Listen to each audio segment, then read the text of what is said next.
Danes smo se na prijazno povabilo podjetja Fero Črtalič dobili na srečanju Indija po Indiji z namenom, da člani januarske gospodarsko-vladne delegacije v Indijo, ki jo je organizirala Gospodarska zbornica v sodelovanju z Ministrstvom za gospodarski razvoj in tehnologijo, med člani predebatira, kaj smo naredili v preteklih 3 mesecih od obiska, kakšni so načrti za skupne aktivnosti te skupine na indijskem trgu. Zaznati je bilo kar nekaj pobud v smislu skupinskih sejemskih nastopov, ki dejansko pomenijo prihranek in pa bolj učinkovito promocijo podjetniškega nastopa na indijskem trgu, kar mislim, da je prava pot za vstop v Indijo, predvsem za področje kovinsko-predelovalne industrije. Videli smo lahko, da slovenska podjetja oziroma člani te delegacije večinoma res prihajajo iz kovinsko-predelovalne industrije, ki dejansko ima na široko odprta vrata v Indiji, bodisi strani prodajnega stališča, kot tudi prenosa same tehnologije in pa sklepanja skupnih partnerstv. Podjetja so z obiskom generalno gledano kar zadovoljna, saj jim je dobra odskočna deska za sklepanje poslov v prihodnje. Večinoma pa pohvalijo tudi to, da se sklepajo partnerstva med samimi slovenskimi podjetji. The visit has been very successful, more than what I expected. A number of companies have signed MOUs with Indian companies, and I think this delegation which has gone has now discovered the Indian market. So that is going to be very good for Slovenia and also for India.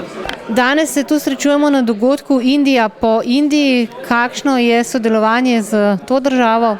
Ja, do tega srečanja je prišlo zelo spontano. Dogovorili smo se na nekem potovanju po Indiji. Gospodarska delegacija je imela zelo dobro organizirana srečanja v več indijskih mestih in smo vzpostavili kontakte. In seveda, takrat se rojevajo in nova poznanstva in obnavljajo stara prijateljstva. In potem na izziv enega od mojih kolegov, Huga Bosija, ki že dolgo časa obljublja, kako bo prišel na Dolenjsko, na Jagenčka, smo rekli, zakaj ne bi to srečanje pri nas naredili. Moje mnenje je, da je dobro tržišče. Osebno nisem je nikoli obiskal, glede na videnja, kako se slovenska podjetja tudi proizvodno se seli dol v te kraje, jaz mislim, da je.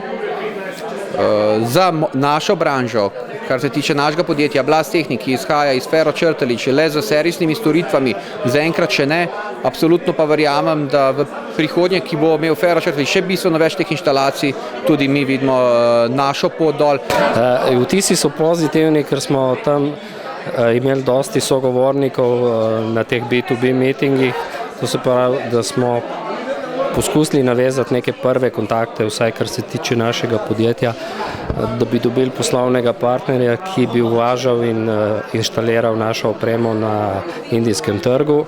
Indijski trg je, bom rekel, za nas zelo zanimiv, zato ker je energetsko, ima Indija dosti težav, pomanjkanje energije, mi se pa ukvarjamo z sistemi,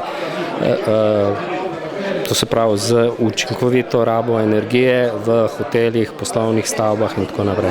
Ja, glede na to, da smo se danes dobili pri Fero Črtalič, je bilo sigurno uspešno, ker ena od pomembnih poti vseh gospodarstv je to, da se spoznamo med sabo. In očitno smo Indija po Indiji, planiramo še eno Indijo po Indiji v Zasavju tudi.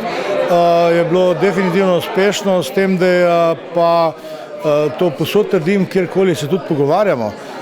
Samo Hribar Milič bil pa oseba, ki je definitivno povedala vso zgodbo. Kako se vam zdi Indija? Je to perspektivni trg za slovenska podjetja?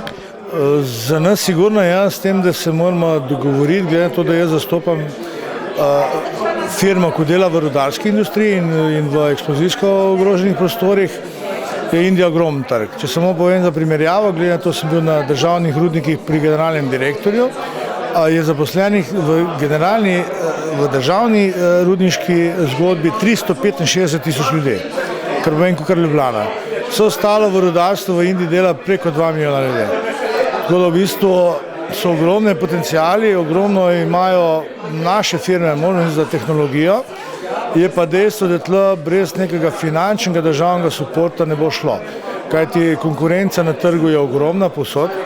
Poljaki, Čehi prihajajo z državnimi sredstvi, tako da v bistvu, bom rekel, generalno podarijo tehnologijo kupcu, država plača vse. Pri nas, kot vemo, tega ni, se pravi, da se moramo mi boriti in v primeru te zgodbe, recimo, da govorimo o enotih, da je cena investicije 100 enot, mi rabimo za to 100 enot, ker država ne da nič.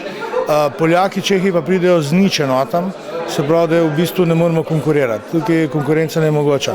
Če bi spravili zadevo, glede na to, da smo tehnološko močnejši in boljši in pametnejši, mislim, da bi s 50% enote države, pa 50% enote firm lahko naredili, ne bom govoril o številki, sam mislim, da je ogromno posla zadnje.